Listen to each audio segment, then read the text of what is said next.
Polosa, et Simba Lissoute. Pour moi, comme on a kuna, bateau va travailler dans Zambé. En tout cas, basi baké musique. Donc là, va, yo ba mission dans ton pays, aux autres comme il faut. Place nous à où ça suscité. Ah? Oyoki, allez, quittez. Polosa, on a battu ma ligne à Kali. Na lamu na kekuna, na kekuna. Là-bas. Ah! Oh, nous avons un arrange. Comment coquette? Ah, ouais. Vraiment. Qui ça? Et en plus, Nayoki qui est commis partout dans l'Europe, dynamique, commis partout dans l'Europe. Comment coquette? Ça est commis partout. Tout comme en Suède, tout comme à Paris, tout comme à Lille, tout comme à Bruxelles. Et puis, base la mission est toujours Londres, Angleterre.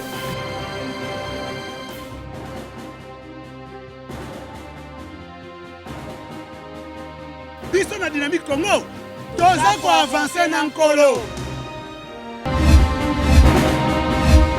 Troisième et dernière partie, mesdames et messieurs, j'aimerais avec vous discuter encore sur un thème que l'on connaît tous, hein, mais là, thème, il y a pas si mois mingi. C'est une question qui va toucher l'Afrique, encore une fois.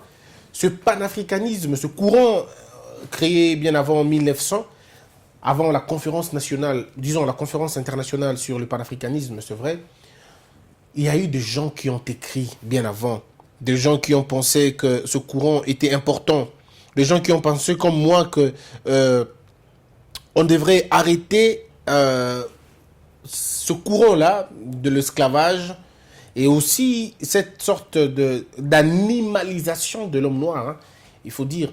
Mais bon, et puis après, mon souci, ce n'est pas de parler vraiment du colonialisme, parce que si on veut vraiment parler du colonialisme, on en parlera suffisamment, mais ça sera une autre fois. Mais pour aujourd'hui, j'aimerais parler de cet échec du panafricanisme. D'abord, ce courant qui échoue en Afrique, simplement parce que les politiques n'ont pas intégré l'aspect social dans leurs décisions de tous les jours.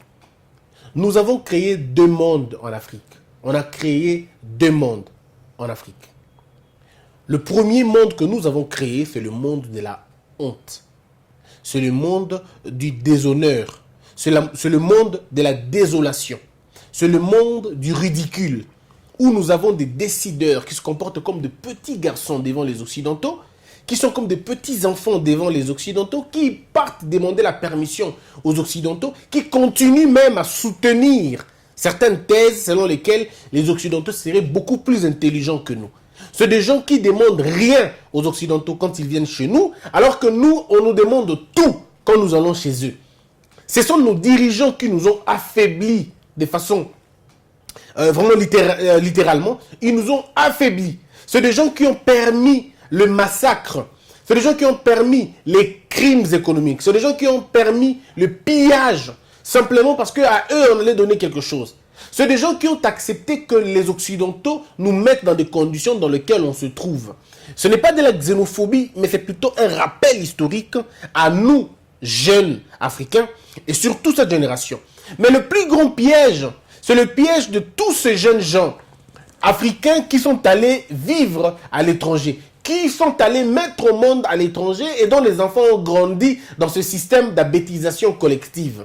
Mais ce que les gens ne comprennent pas, c'est que les Noirs africains qui sont nés en Europe, grandis en Europe ou même aux États-Unis, n'auront jamais de solutions apportées en Afrique, simplement pour une simple raison. Le modèle dans lequel ils ont évolué est un modèle où ils n'ont vu que la suprématie de l'homme blanc sur eux. Et ceux qui sont beaucoup plus terrifiés, c'est eux. Contrairement à ceux qui sont ici au Congo. Ceux qui sont ici au Congo ou en Afrique, et ils vivent déjà dans un complexe d'infériorité. C'est déjà comme ça. Mais ceux qui sont témoins de la suprématie de l'homme blanc, ils sont là-bas chez eux. C'est eux qui ont grandi là-bas. Parce que quand ils voient un système créé, fabriqué par eux, ces gens-là sont conditionnés à n'être que des imitateurs. Il y a des exceptions. C'est vrai. Beaucoup d'exceptions. C'est des gens qui sortent du lot. Et parmi ces gens-là, vous avez les Marcus, vous avez je veux dire, Martin Luther King. Vous avez ces gens-là qui sont sortis un peu du lot pour dire non. Ces gens ne sont pas plus importants que nous. Ils n'ont pas un quotient intellectuel plus élevé que nous. Ils n'ont pas non plus un QE plus élevé que nous. Ça veut dire simplement que ces gens ont trouvé un système pour nous permettre de ne pas nous en sortir. Ça fait ils nous mettent ensemble pour qu'on arrive à comprendre qu'ils sont beaucoup plus pertinents que nous, beaucoup plus intelligents que nous, et ils sont dotés par le Créateur des capacités inestimables et qui peuvent nous gérer. Savez-vous aujourd'hui, les études ont prouvé que 6%, je veux dire 6 ou 7 noirs sur 10 sont d'accord de la suprématie de l'homme blanc sur eux. 3 ou 4 seulement peuvent contredire. Même s'ils n'auront pas les moyens de le prouver, mais il y en a encore peut-être 4 qui peuvent dire non, je n'accepte pas. Mais 7%, ou disons 7 sur 10, ou 70% de noirs sont capables d'accepter les leaderships non prouvés d'un blanc. Et ça, ce sont les études qui l'ont prouvé. C'est des gens qui sont capables de vous dire, vous savez, quand les blancs arrivent au Congo ou en Afrique, tout de suite, ils ont un crédit de respect. Tout de suite, ils ont un crédit de respect et un crédit de confiance. Nous croyons en eux, même sans les avoir vus sur papier. On ne les a pas vus sur terrain, on n'a vu aucune preuve, mais on fait foi à ce qu'ils vous disent. Et vous pensez que c'est de la blague? Non, c'est programmé comme ça. Ils savent que c'est comme ça qu'ils vont vous prendre. Aujourd'hui, est-ce que vous savez? Vous prenez un blanc et un noir. Vous le mettez dans un chantier. Vous le mettez tous dans un chantier. Et vous posez la question à un passant noir. Vous lui posez la question. Vous dites, qui est le patron là-bas? Le noir, 7 vont vous dire, c'est le blanc qui est patron. 7 vous diront, c'est le blanc qui est patron. C'est bizarre, hein? C'est bizarre, mais c'est ça, en fait, la vérité. La triste réalité, c'est ça. C'est que dans l'imaginaire collectif africain, l'homme blanc est supérieur à lui. Et cette histoire vient de très loin. Ça vient d'avant la colonisation. Ça vient lorsque la pénétration de l'homme blanc a été effective au Congo. Disons en Afrique, qu'est-ce qui m'arrive à parler du Congo? L'Afrique, qu'est-ce qui s'est passé? On a présenté un Jésus qui avait les yeux bleus. Et l'homme blanc à l'époque avait les yeux bleus. Et du coup, c'est resté dans la tête de l'homme noir que Jésus est blanc, l'homme blanc est blanc. Ça veut dire quoi? Ça veut dire que les deux font un. Donc si je m'oppose à l'homme blanc, je vais énerver Jésus. Parce que quand on s'opposait à Jésus, on nous frappait. Est-ce que vous imaginez un peu le problème? C'est ça en fait. L'homme blanc, c'était Jésus, il était blanc.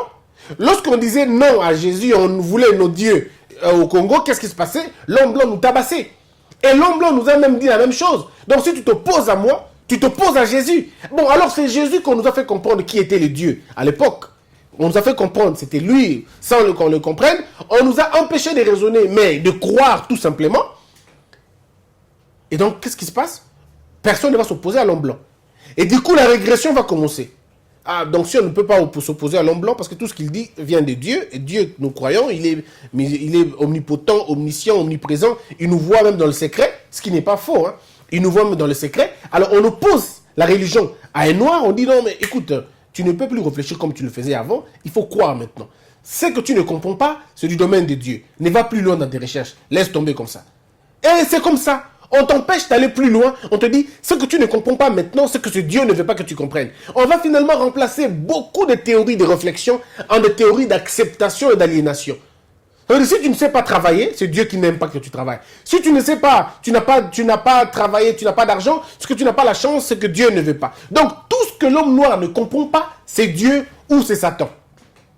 Quand ça marche dans sa vie, c'est Dieu. Quand ça ne marche pas dans sa vie, c'est Satan. Ce n'est pas lui le problème. Pourtant, de l'autre côté de l'océan, on apprend à leurs enfants de ne compter que sur eux-mêmes et sur la responsabilité. Il faut nuancer. Dieu est Dieu. Il faut croire en Dieu. Moi, je suis un croyant. Je crois en Dieu.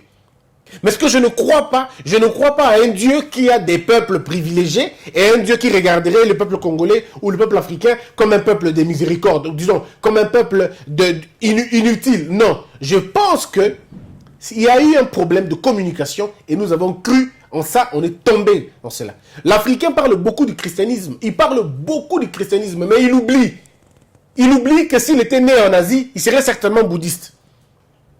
Il oublie que s'il était né en Asie, il serait bouddhiste. Parce que beaucoup d'Africains sont chrétiens parce que leurs parents sont chrétiens ou parce que la culture accepte le christianisme. Je ne dis pas le christianisme est mauvais. Je ne peux pas le dire, surtout pas moi. Je ne peux pas dire que le christianisme est une fausse histoire. Seulement, je vous fais comprendre comment On vous a pris, on vous a mis dans un paquet et on vous a gardé là-bas longtemps en vous empêchant de réfléchir. Ça, c'est l'homme noir et l'homme blanc.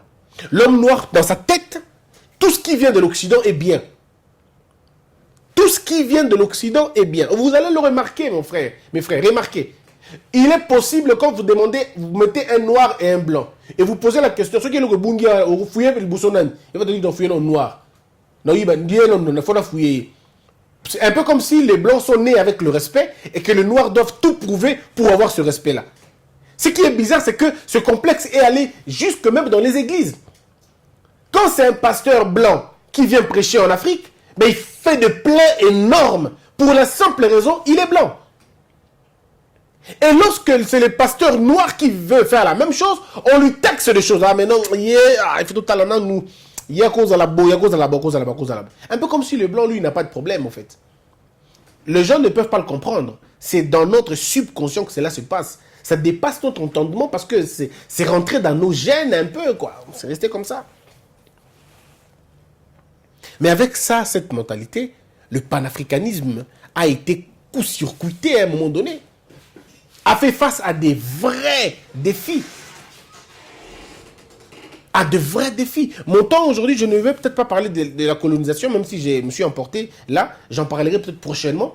Mais là, je dois vous parler de ce que ces gens, ce que ces hommes ont fait dans le temps. Ces hommes se sont battus pour que l'Afrique retrouve un peu sa dignité. Parce qu'il fallait casser ce complexe-là. Est-ce que vous savez qu'en Afrique, il y avait encore des pays qui demandaient l'esclavage, qui demandaient encore que le blanc revienne? Oh non, on n'est pas capable de nous organiser. On n'est pas capable de nous organiser. Moi, hier, j'ai parlé de Botha. En fait, quand je parle de Botha, je ne parle pas de lui comme quelqu'un qui est un modèle. Non. Je parle de Botha parce qu'il a fait un constat. Et le constat de Botha, il faut le dire, le constat de Botha est venu après un travail fait par les Blancs. Le travail de détruire le neuron de l'homme. Je parlais l'autre fois de la neuron-colonisation. Ça veut dire la colonisation des neurones. On essaie de travailler votre système de pensée, votre système fonctionnel, au point que vous ne pouvez plus réfléchir de vous-même. Vous pensez que quand vous avez réfléchi, il faut que l'homme blanc vienne vous dire « Ok, c'est bien maintenant. » Non, ça, c'est pas bien. Alors, il fallait que les hommes naissent, certains esprits naissent pour dire « Assez. » Nous avons étudié avec eux, on a fait beaucoup plus de points qu'eux, c'est vrai, mais maintenant il faut changer. C'est vrai qu'il y a d'autres qui sont tombés dans le piège, parce qu'ils ont vu les exploits, ils ont dit « Oh, bah, l'équipe est sur la mingue. » Mais il y en a d'autres qui, après avoir étudié avec l'homme blanc, ils disent « Non, mais écoutez, on peut faire mieux que lui. D'ailleurs, on peut faire mieux que lui. » Ça arrive dans tous les sens. Mais maintenant, Kwame Nkrumah, Julius Nyerere, Sékou Touré, il y a qui d'autre, Sankara, Lumumba, il y en a beaucoup, hein. Kimbangu bien avant les autres, Kimpanvi, Tampo, Polo, il y en a aussi la dame en Angola, j'ai oublié les noms.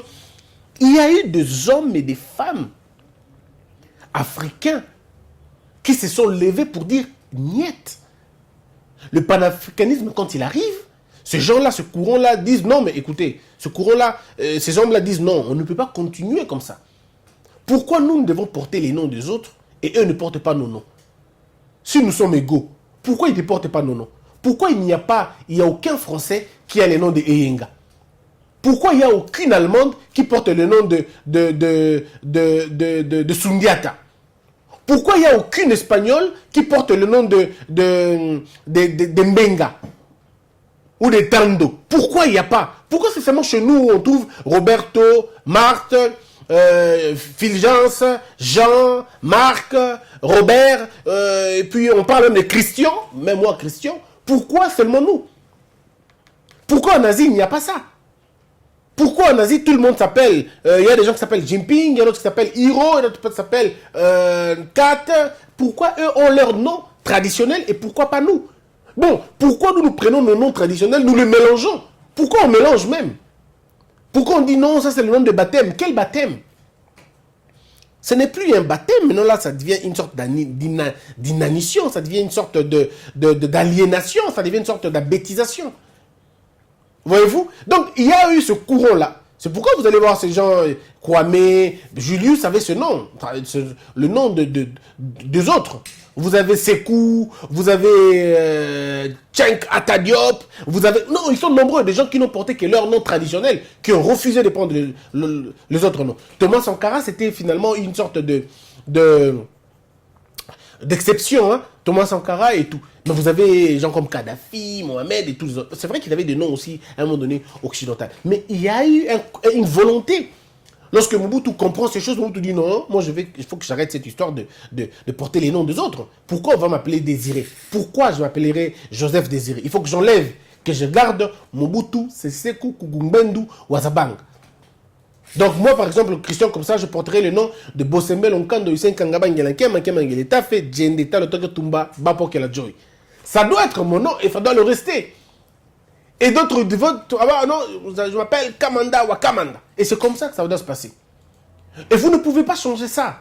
Ce deux mondes qu'on a créés, c'est que d'un côté, l'Afrique reste ce monde, comme je l'ai dit au début, de désolation.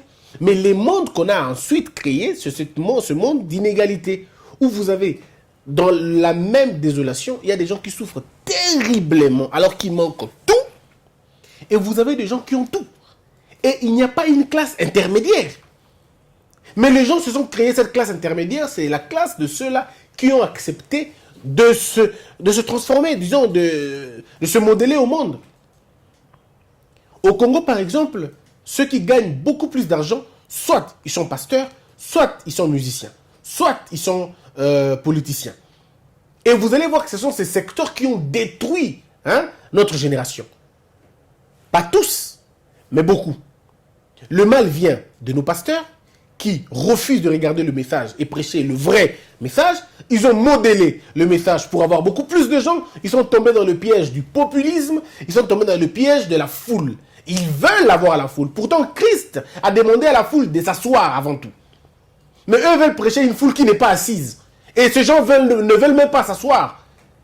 Et eux, ils sont encore dans ça. plein. Je ne parle pas de tous. Non, je parle plutôt de ceux-là qui sont partis, de mauvais. Il faut toujours faire la nuance. Il y a des bonnes églises au Congo, des bons pasteurs, mais on parle de la majorité, du grand nombre.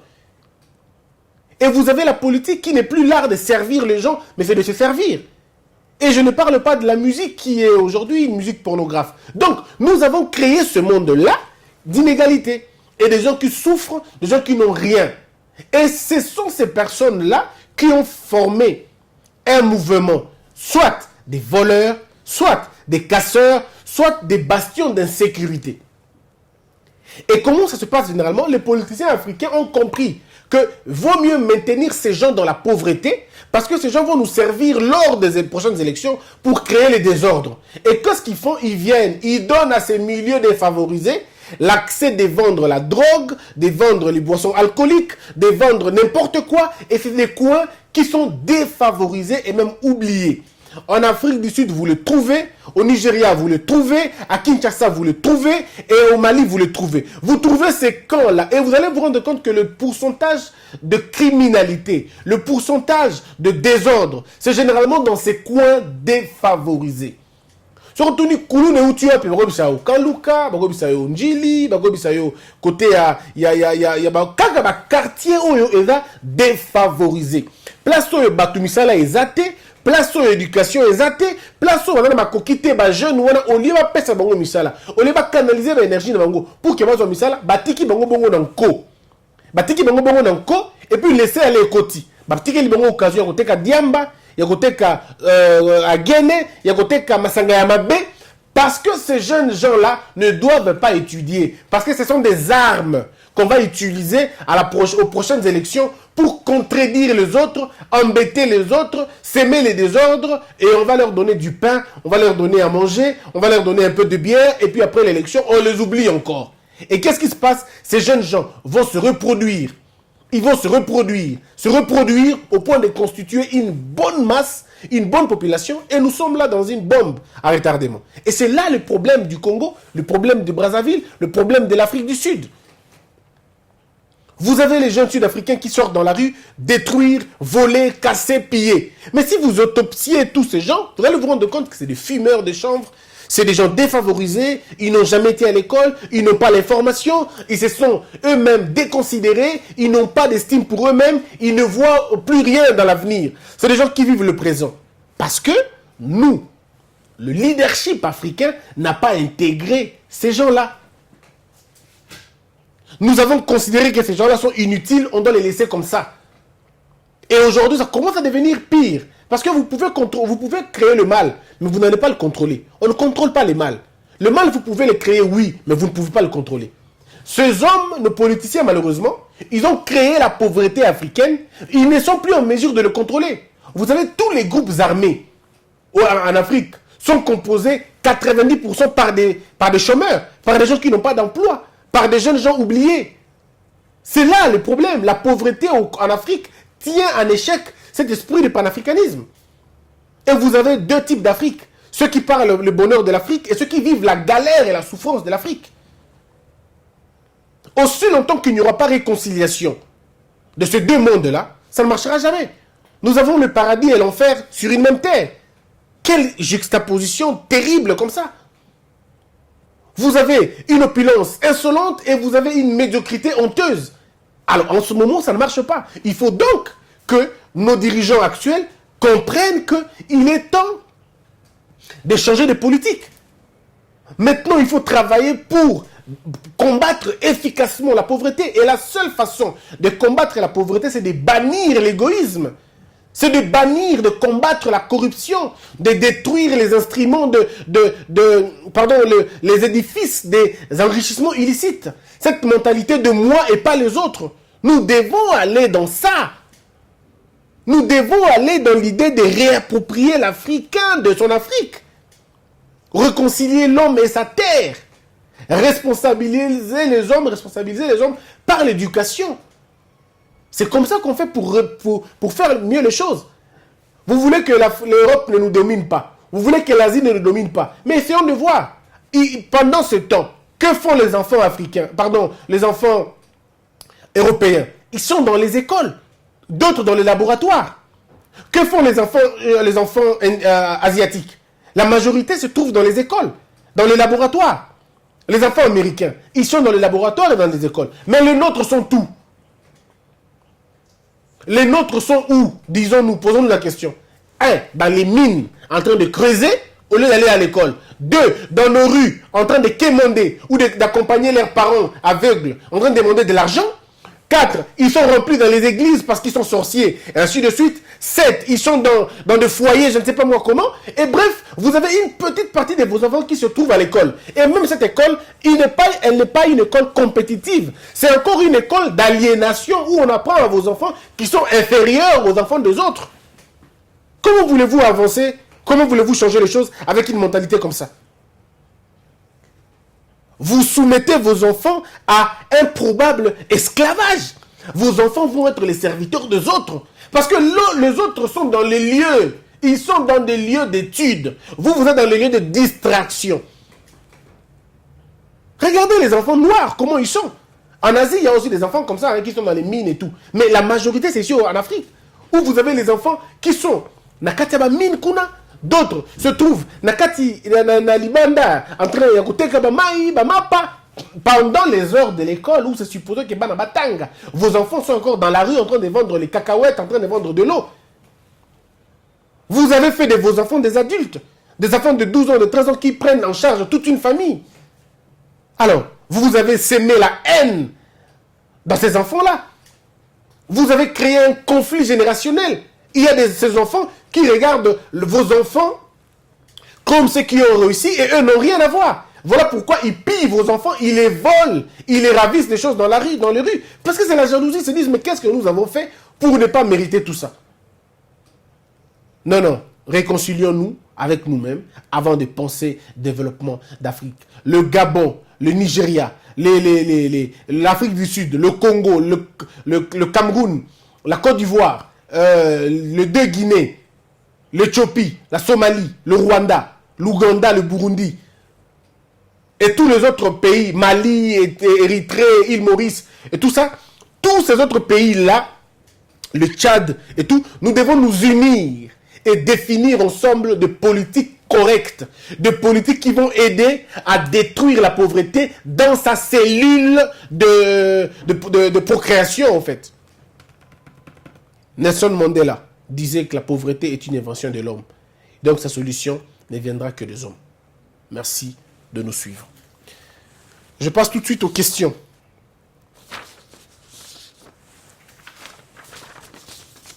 Shadrach Moké.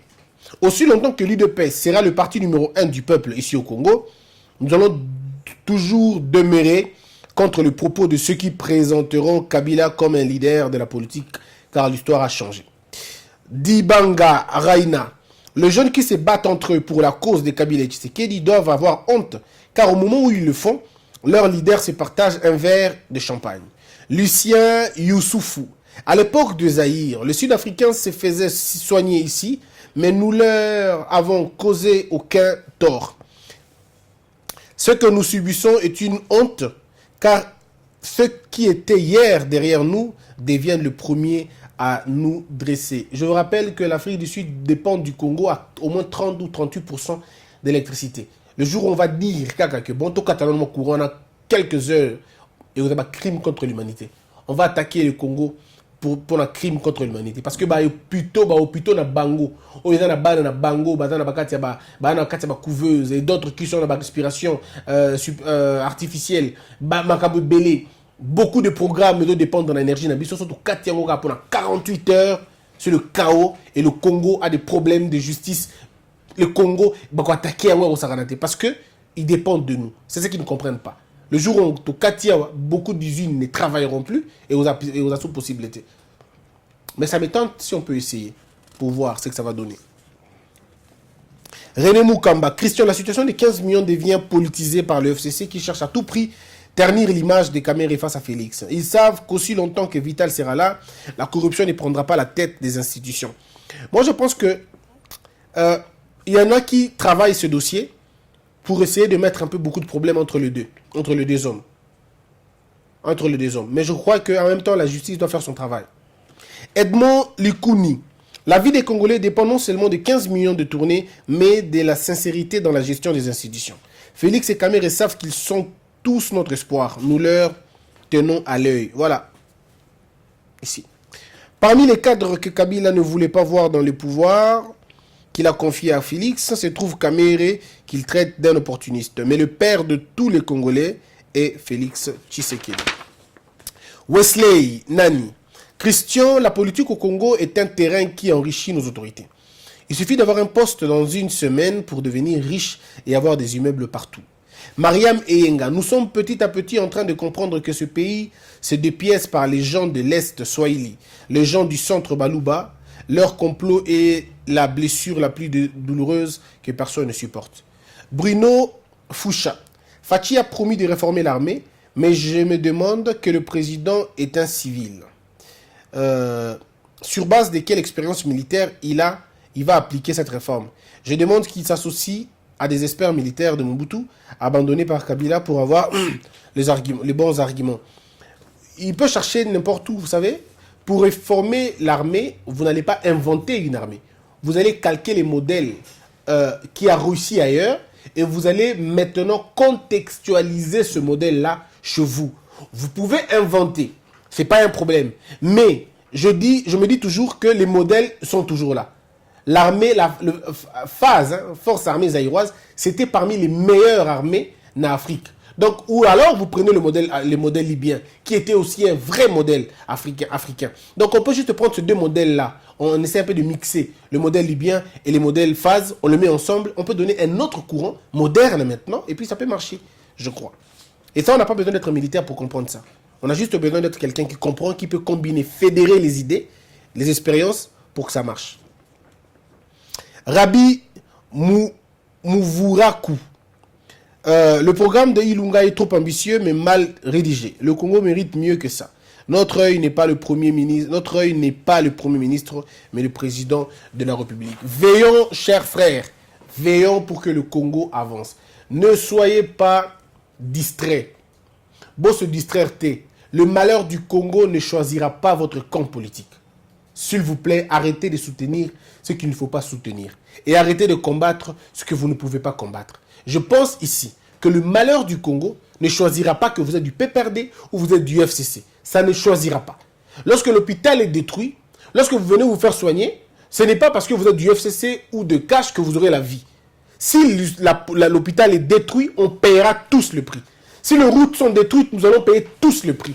Donc nous sommes unis vraiment par le sort. S'il vous plaît, soyons vigilants. Ne soyons pas complaisants. Regardons ce gouvernement et attendons le gouvernement Nabamisser Nabango. S'il ne travaille pas bien, soyons le premier à dénoncer parce que c'est important. Ainsi s'achève la livraison d'aujourd'hui. Portez-vous bien, mesdames, mesdemoiselles et messieurs. C'était un honneur de vous présenter cette émission ce vendredi. Si Dieu nous aide, on sera là avec vous demain, même heure, même chaîne. Abonnez-vous, partagez nos vidéos. Que la peur quitte nos esprits et que Dieu bénisse la RDC.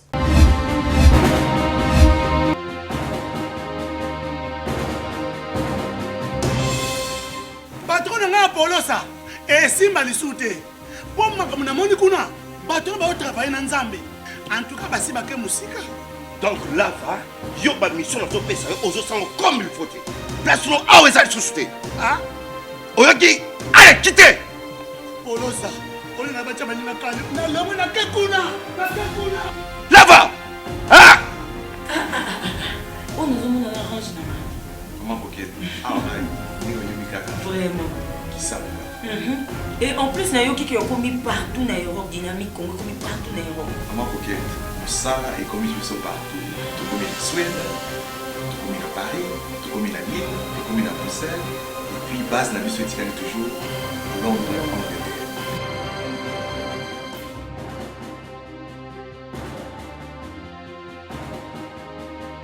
Biso na dynamique Congo, toza ko avancer na nkolo.